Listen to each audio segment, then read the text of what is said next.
100 gramas de gelo, que estava inicialmente menos 10 graus Celsius, até o estado de vapor d'água a 120 graus Celsius. Então, fazer o gráfico com as quantidades de calor absorvida pelo gelo, pela substância, por esses 100 gramas, em função da sua temperatura. Então, para isso, a gente tem que ter em mente que o gelo vai primeiro aquecer até a sua temperatura de fusão. Chegando nessa, ele vai derreter sem mudar a sua temperatura. Após todo o gelo ter derretido, ele vai começar a aquecer, agora no estado líquido, né? A água no estado líquido, até 100 graus Celsius, de 0 a 100.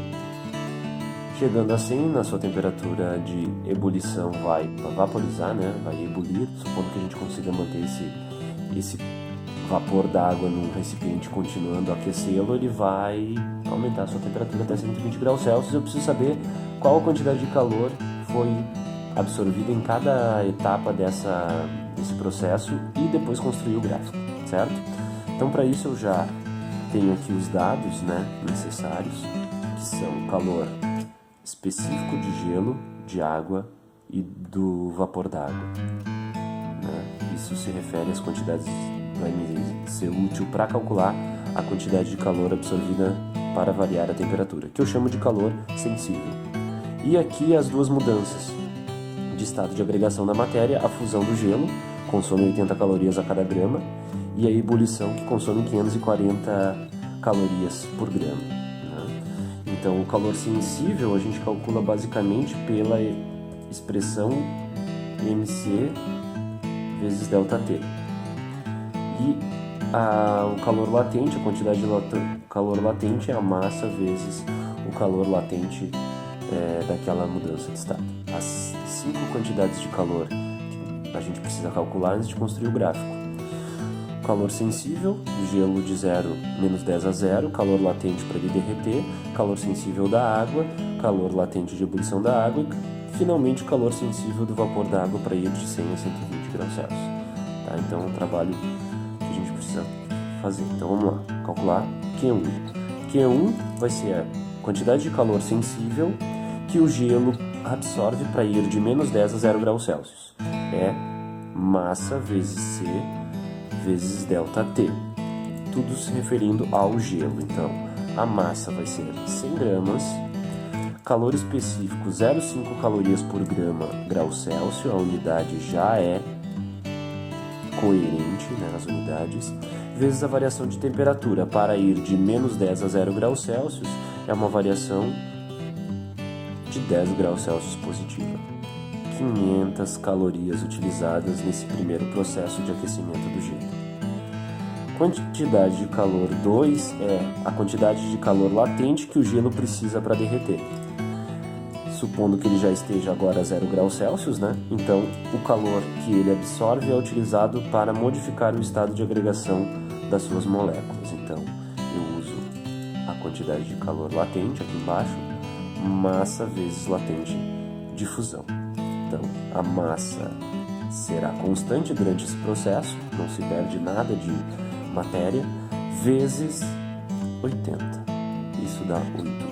Agora a gente tem água no estado líquido e a gente precisa elevá-la até 100 graus Celsius. Então, é uma quantidade de calor sensível, mc vezes ΔT, 100 gramas de água, calor específico da água, 1 caloria por grau Celsius. De 0 a 100 graus Celsius, teremos uma variação positiva de 100 graus Celsius. Isso vai dar 10.000 calorias. Q4, quantidade de calor latente para ebulir aquela massa de água. Massa vezes o latente de ebulição da água. Aqui sim se necessita bastante energia. São 540 calorias a cada grama de água, passando do estado líquido para o estado de vapor. São 54.000 calorias, supondo que a gente mantenha essa quantidade de vapor no recipiente e que a gente possa continuar aquecendo ele, a gente vai elevá-lo até 120 graus Celsius. Sem calor específico do vapor da água 0,5, vezes a variação de temperatura de 100 a 120, são 20 graus Celsius. 1.000 calorias. Veja que eu tenho aqui a quantidade total. No primeiro processo eu tenho 500, no segundo processo acrescenta 8.000, então são 8.500, mais 10.000, 18.500, mais 54.000, vamos lá, 72.500 calorias, mais 73.500 calorias são utilizadas para elevar de gelo a -10 a vapor d'água a 120. Com isso a gente pode finalmente construir o nosso querido gráfico. Vamos. Eixo horizontal.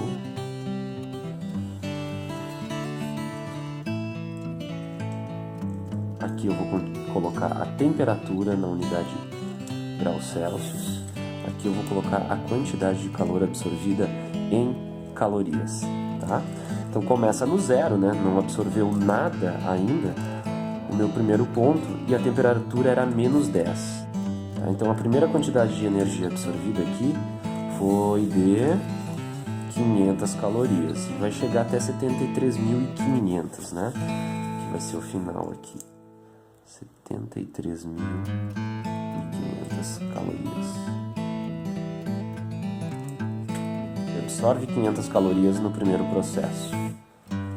Então, 0 calorias a 500. Vamos botar aqui 500. No segundo processo, ele absorve 8.000 calorias. Veja que não vai ficar bem em escala novamente, porque senão esse meu eixo teria que ser muito maior, se isso aqui é 500, né? Mas para ficar visível, eu vou botar aqui assim, 8.000 calorias. Depois, desculpa, 8.500 calorias, né? Porque 8.000 é esse intervalo daqui até aqui, quanto que ele absorveu. Depois, 18.500, ele absorve mais 10.000 calorias, tá? Para ir a 100 graus Celsius, 10.000. Então já dá 18.500 a quantidade de energia. Estou marcando os pontos. 54.000 calorias. Aqui definitivamente eu vou fugir da escala, né? Pra gente não ter uma reta muito grande, apesar desse intervalo ser o maior de todos, se vocês observarem. São 54.000 calorias para vaporizar a água. E depois, o último aquecimento de 20 graus Celsius no vapor d'água, utiliza-se 1.000 calorias e chega à quantidade final de energia absorvida, 73.500. Agora, como a gente sabe que os processos nas fases de calor sensível são proporcionais à temperatura, o calor proporcional à temperatura, fica uma reta aqui.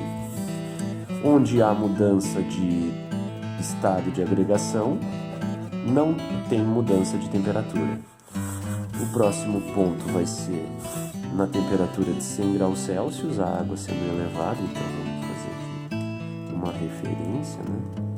Se tu tiver esse papel milimetrado, isso fica mais simples, mas com uma régua também fica legal. Então tá aí o próximo ponto, né? Também uma variação linear de temperatura em relação à quantidade de calor absorvida. Depois, a água estando a 100 graus Celsius, ela começa a mudar de estado novamente, atingindo o estado de vapor, vapor d'água, né? Sem mudar de temperatura. E por último vai atingir os 120 graus Celsius, absorvendo as últimas 1.000 calorias.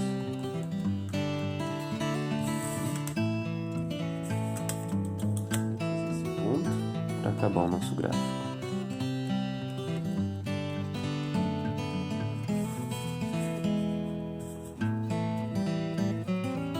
Tá feito o gráfico.